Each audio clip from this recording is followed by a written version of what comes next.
Capítulo 7. Después Jesús recorrió la región de Galilea. Quería alejarse de Judea, donde los líderes judíos estaban tramando su muerte. Pero se acercaba el tiempo judío del Festival de las Enramadas, y sus hermanos le dijeron: Sal de aquí y vete a Judea, donde tus seguidores puedan ver tus milagros. No puedes hacerte famoso si te escondes así. Si tienes poder para hacer cosas tan maravillosas, muéstrate al mundo. Pues ni siquiera sus hermanos creían en él.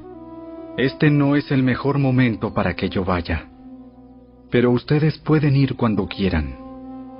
El mundo no puede odiarlos a ustedes, pero a mí sí me odia, porque yo lo acuso de hacer lo malo.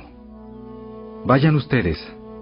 No iré al festival, porque todavía no ha llegado mi momento. Después de decir esas cosas se quedó en Galilea. Pero después de que sus hermanos se fueron al festival, Jesús también fue, aunque en secreto, y se quedó fuera de la vista del público. Los líderes judíos lo buscaron durante todo el festival y no dejaron de preguntar a la gente si alguien lo había visto. Se oían muchas discusiones acerca de él entre la multitud. Unos afirmaban: ¡Es un buen hombre! Mientras que otros decían: No es más que un farsante que engaña a la gente. Pero nadie se atrevía a hablar bien de él en público por miedo a tener problemas con los líderes judíos. Entonces, en la mitad del festival, Jesús subió al templo y comenzó a enseñar. Los presentes quedaron maravillados al oírlo. Se preguntaban: ¿cómo es que sabe tanto sin haber estudiado? Así que Jesús les dijo: Mi mensaje no es mío, sino que proviene de Dios, quien me envió.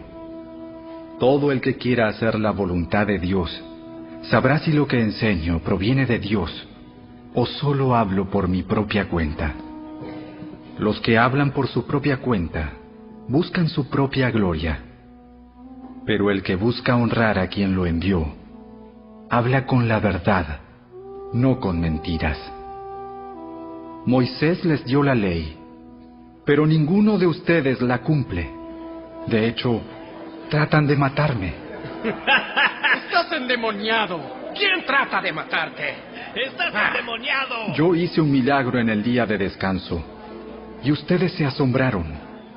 Pero ustedes también trabajan en el día de descanso, al obedecer la ley de la circuncisión dada por Moisés.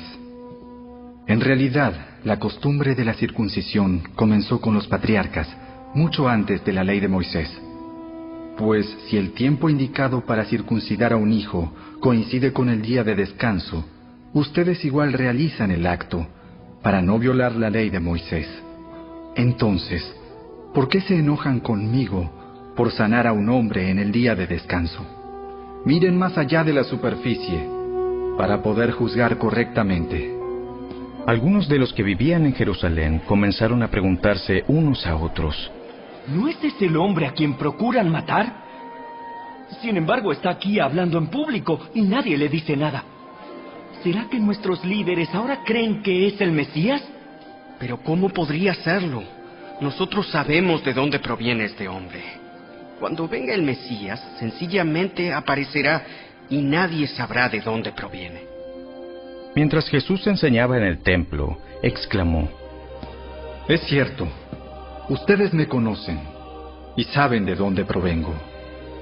Pero no estoy aquí por mi propia cuenta. El que me envió es veraz, y ustedes no lo conocen. Pero yo sí lo conozco, porque provengo de él, y él me envió a ustedes. Entonces los líderes trataron de arrestarlo, pero nadie le puso las manos encima, porque aún no había llegado su momento.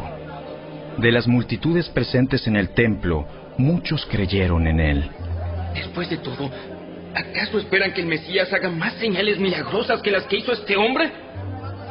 Cuando los fariseos se enteraron de lo que las multitudes andaban murmurando, ellos y los principales sacerdotes enviaron guardias del templo para arrestar a Jesús. Entonces Jesús les dijo: Voy a estar con ustedes solo un poco más de tiempo. Luego volveré al que me envió. Ustedes me buscarán, pero no me encontrarán, y no pueden ir a donde yo voy. Desconcertados por esas palabras, los líderes judíos se preguntaban: ¿A dónde pensará ir? ¿Estará pensando salir del país e ir a los judíos dispersos en otras tierras? Tal vez hasta le enseñe a los griegos. ¿A qué se refiere cuando dice, me buscarán pero no me encontrarán? Y no pueden ir a donde yo voy. El último día del festival, el más importante, Jesús se puso de pie y gritó a la multitud: Todo el que tenga sed puede venir a mí. Todo el que crea en mí puede venir y beber. Pues las Escrituras declaran: de su corazón brotarán ríos de agua viva. Con la expresión agua viva, se refería al Espíritu, el cual se le daría a todo el que creyera en él. Pero el Espíritu aún no había sido dado, porque Jesús todavía no había entrado en su gloria. Algunos de la multitud, al oír lo que Jesús decía, afirmaron: Seguramente este hombre es el profeta que estábamos esperando. Otros decían: ¡Es el Mesías! Pero otros expresaban: No puede ser. ¿Acaso el Mesías vendrá de Galilea? Pues las Escrituras dicen claramente que el Mesías nacerá del linaje real de David, en Belén, la aldea donde nació el rey David. Así que hubo división entre la multitud a causa de él. Algunos querían que lo arrestaran, pero nadie le puso las manos encima. Cuando los guardias del templo regresaron sin haber arrestado a Jesús, los principales sacerdotes y los fariseos les preguntaron: ¿Por qué no lo trajeron? Jamás hemos oído a nadie hablar como él. ¿También ustedes se han dejado engañar?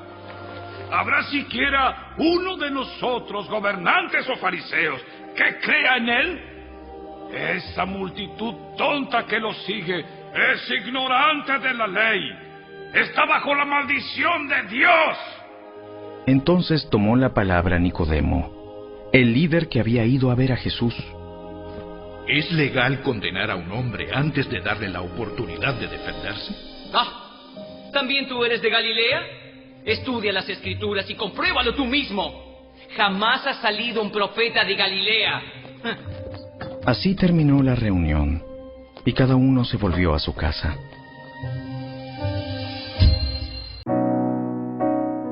Audioescuelasabática.com. Lunes 12 de julio. Egoísmo. Como en el caso del álamo y su gran sistema subterráneo de raíces, el egoísmo es parte del enorme entramado subterráneo llamado pecado, que nos impide hallar verdadero descanso en Jesús. De todas las expresiones del pecado en nuestra vida, el egoísmo parece ser la más fácil de manifestar, ¿verdad? Para la mayoría de nosotros, el egoísmo es tan natural como respirar. Escucha Lucas capítulo 12, versos 13 al 21. Describe el problema destacado en la parábola de Jesús. Planificar el futuro es egoísta y expresa desprecio por el reino de Dios, sino, al menos no necesariamente, ¿contra qué nos advierte Jesús? Le dijo uno de la multitud: Maestro, di a mi hermano que parta conmigo la herencia. Mas él le dijo: Hombre, ¿quién me ha puesto sobre vosotros como juez o partidor? Y les dijo: Mirad, y guardaos de toda avaricia, porque la vida del hombre no consiste en la abundancia de los bienes que posee. También les refirió una parábola diciendo: La heredad de un hombre rico había producido mucho.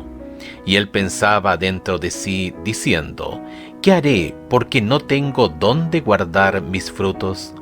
Y dijo: Esto haré: derribaré mis graneros y los edificaré mayores, y allí guardaré todos mis frutos y mis bienes. Y diré a mi alma: Alma, muchos bienes tienes, guardados para muchos años. Repósate, come, bebe, regocíjate.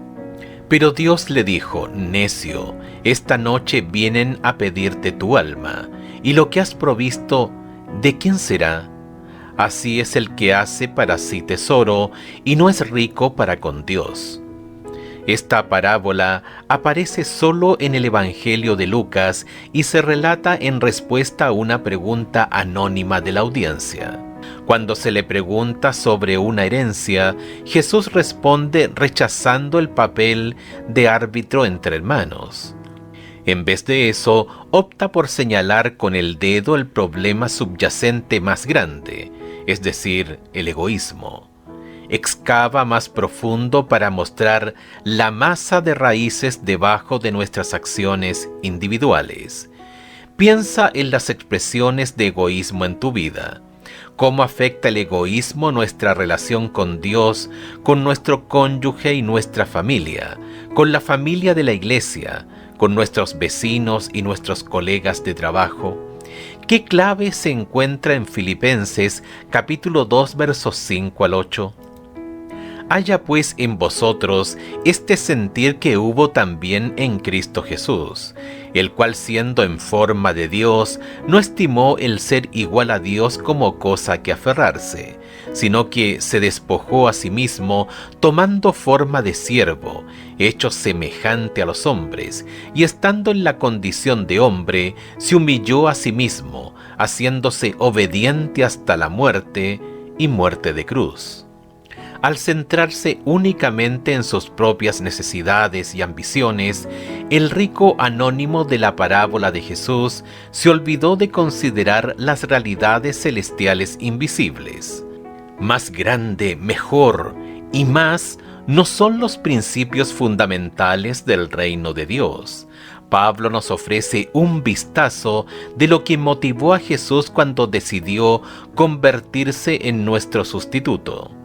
Filipenses capítulo 2 versos 5 al 8 describe el modelo del altruismo, la humildad y el amor. Si el amor a Dios y a los demás no impulsa nuestras decisiones y prioridades, seguiremos construyendo más graneros para nosotros aquí y pondremos menos tesoros en el cielo. Mateo capítulo 6 verso 20. ¿Por qué es tan fácil quedar atrapado en el deseo de riquezas y posesiones materiales? Aunque todos necesitamos una cierta cantidad de dinero para sobrevivir, ¿por qué parece ser que, sin importar cuánto tengamos, siempre queremos más?